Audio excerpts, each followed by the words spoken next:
बहुत समय पहले की बात है। एक हरा भरा जंगल हुआ करता था। उस जंगल में एक नदी भी बहती थी। उस जंगल से सटा हुआ एक गांव था जहां लोग रहा करते थे। परंतु उस गांव के लोगों में एकता की भावना नहीं थी। कोई भी एक दूसरे की मदद नहीं करना चाहता। एक दिन उस गांव में रात होते ही अचानक बिजली चमकने लगी और वह बिजली एक पेड़ पर जा गिरी। बिजली की आवाज सुनकर वहां एक बूढ़ा आदमी आया। उस बूढ़े आदमी ने हाथ जोड़कर उस जलते हुए पेड़ से कुछ कहना चाहता था।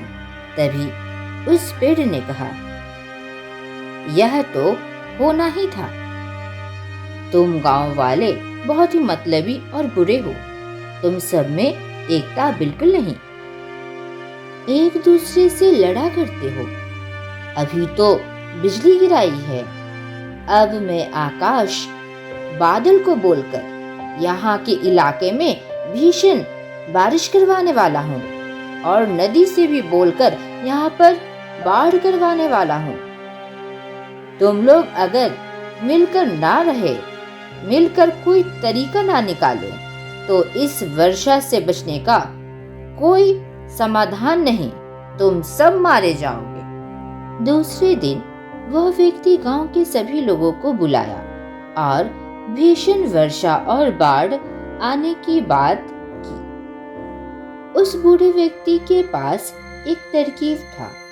वह तरकीब गांव वाले को बताया। फिर क्या था, सभी को अपनी अपनी जान बचानी थी। सभी लोगों ने उस बूढ़े व्यक्ति की बात सुनी और सब कोई एकजुट होकर एक जगह जा पहुंचे और सभी लोगों ने मिलकर कुछ निर्णय किया कि कौन क्या काम करेगा।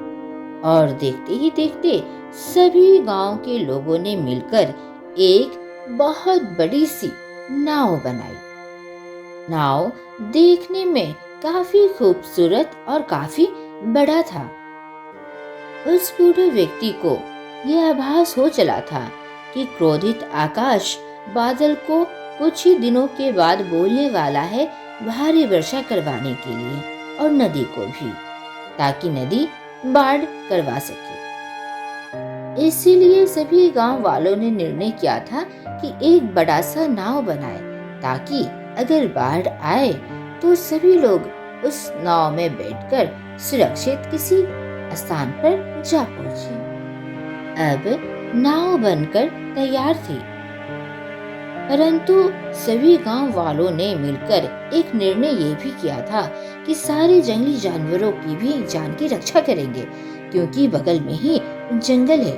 अगर भारी वर्षा होगी तो सभी जंगली जानवरों की जान भी खतरे में पड़ सकती है। देखते ही देखते सारे जंगली जानवर उस नाव में जा बैठे और गांव के सभी लोग भी। फिर क्या था, वो समय आ ही गया। उस क्रोधित आकाश ने भीषण वर्षा करवाई और नदी को बोलकर भी बाढ़ करवा दिया। देखते ही देखते चारों ओर पानी ही पानी आ गया, परंतु गांव वालों की एकता और उन लोगों की सूझबूझ से सभी लोग सुरक्षित एक स्थान पर जा पहुंचे। थोड़े ही दिन के बाद बारिश रुक गई और आकाश शांत हो गया। बारिश थमने के बाद सभी जंगली जानवर उस नाव से उतरे और गांव वाले भी।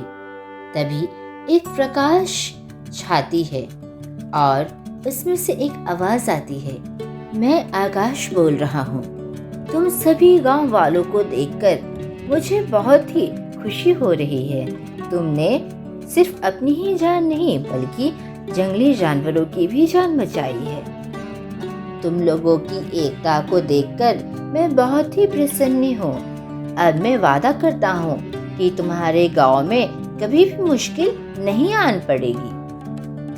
तो देखा दोस्तों, आज की कहानी से हमें यह सीख मिलती है कि हमें एक साथ एकजुट मिलकर रहना चाहिए। एकता में बल है।